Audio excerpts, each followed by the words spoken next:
All right, let's jump right into this explainer and uncover why NU changed Indonesian history. When we think about revolutions, we usually picture politicians in war rooms, right?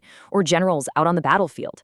But today, we're looking at a completely different kind of spark.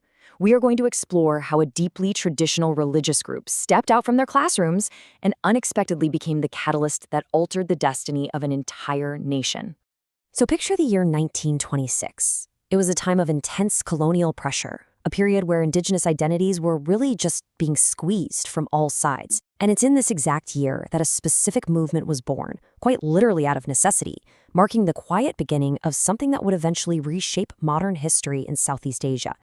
And since that founding year, Nahdlatul Ulama, or NU for short, has just exploded in scale. I mean, it didn't just survive the 20th century, it absolutely flourished. Today, it stands proudly as the largest independent Islamic organization on the planet. But, as you can probably guess, it certainly didn't start out with millions of members or vast political influence. Which brings us to our central mystery for this explainer. How exactly did a group of traditional scholars transform from a cultural shield designed simply to protect local customs into a revolutionary sword that would literally fight off empires? Well, to understand this incredible transformation, we've got to go back to the architect of this whole movement. Section 1. The Foundation. Building a Shield. Our story really starts with a towering figure of royal lineage, Kiai Haji Muhammad Hasyim Asy'ari. Back in 1892, he embarked on this grueling 7-year journey to Mecca to study. And while he was there, something fascinating happened. He actually became close friends with another brilliant young scholar, K.H. Ahmad Dahlan. But their paths ended up diverging dramatically. While Dahlan went all in on Islamic modernism, he later founded the Muhammadiyah movement, Asy'ari made the conscious, deliberate choice to preserve traditional Sunni jurisprudence, specifically the Shafi school. He firmly believed those old ways held immense value that had to be fiercely protected. Fast forward to 1899. Asy'ari heads back to Java to put this traditionalist philosophy into practice. He establishes Pesantren Tebuireng in Jombang. But get this. He didn't build it in some peaceful, quiet valley. Actually, he set up shop right in the middle of a notorious area packed with crime, gambling, and lawlessness, which was largely fueled by nearby Dutch-owned sugar factories. Through sheer patience, he managed to transform this chaotic area into Java's premier center of Islamic learning, earning him the revered title of Hadratu Sheikh, or the Grand Master. He was literally building a shield for his community. Section 2. The Awakening, Unifying for Defense. So, realizing a single school just wasn't going to cut it, Asy'ari and some key leaders officially founded Nahdlatul Ulama in 1926. And look, NU wasn't just a religious club, it was a highly organized alliance driven by 3 major motives. First, they were defending traditional practices against puritanical Wahhabi pressures from the Middle East. Second, they were determined to preserve local Javanese culture, actively integrating Islamic principles with indigenous heritage instead of wiping it out. And third, they were building a united front to resist Dutch colonial rule.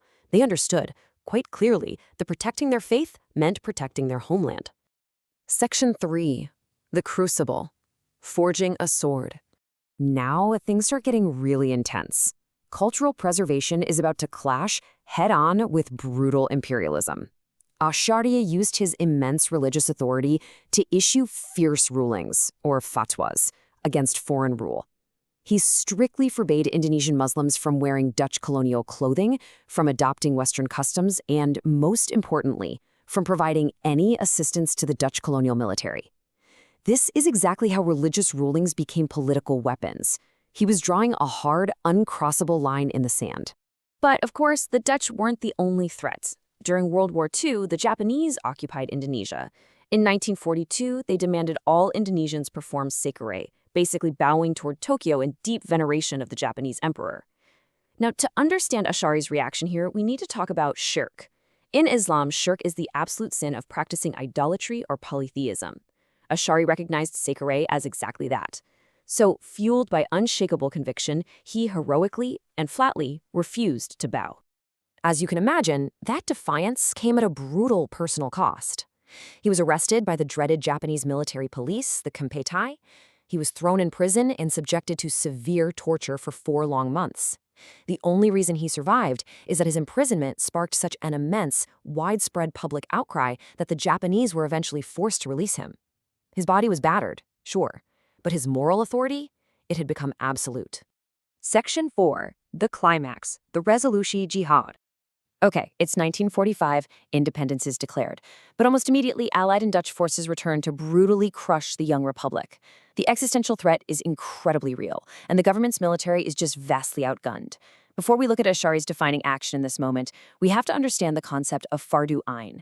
In Islamic jurisprudence, this is an individual religious duty required of every single capable Muslim, like daily prayer. It's not optional. Recognizing the dire threat, Asy'ari convened the NU leaders to apply this exact concept to the war for independence. So, on October 22, 1945, he issues the historic Resolusi Jihad. It read, "Defending the homeland from foreign invaders is an individual religious duty for every Muslim located within a 94-kilometer radius." Wow, think about that. This wasn't just some political statement. It was a binding religious decree. It elevated the defense of the nation to the highest possible spiritual obligation, and it directly galvanized hundreds of thousands of everyday people, students, and local militias to take up arms. The domino effect here was explosive. August, independence is declared. October, the Resolusi Jihad is issued. And just weeks later, in November 1945, this massive wave of religious and nationalistic fervor culminated in the Battle of Surabaya. It was a fierce, legendary standoff against the British and Dutch forces that proved to the entire world that Indonesia would not be conquered again. In fact, today, that very battle is celebrated across the nation as National Heroes Day. Section 5. The Echo, a lasting national legacy. Tragically, Hasyim Asy'ari passed away in 1947 after suffering a cerebral hemorrhage upon hearing of severe Indonesian casualties. But his impact had already changed everything. And his legacy wasn't just ideological. It was deeply personal. His family remained a vital cornerstone of the Republic. His son, K.H. Wahid Hashim, was a key co-framer of the 1945 Constitution. And decades later, his grandson, Abdurrahman Wahid, famously known as Gus Dur, actually served as the fourth president of Indonesia. The descendants of the Grand Master literally shaped the political framework of the modern state. And to cement all of this, in 1964, President Sukarno officially declared K.H. Hasyim Asy'ari a national hero of Indonesia.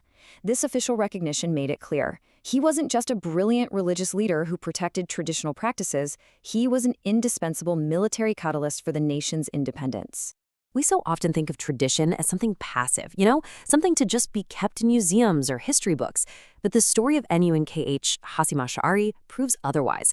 So I'll leave you with this provocative thought. When fused with unshakable conviction, how might local tradition become a nation's ultimate weapon of defense? It's a really powerful reminder of just how profoundly indigenous heritage can alter the global map.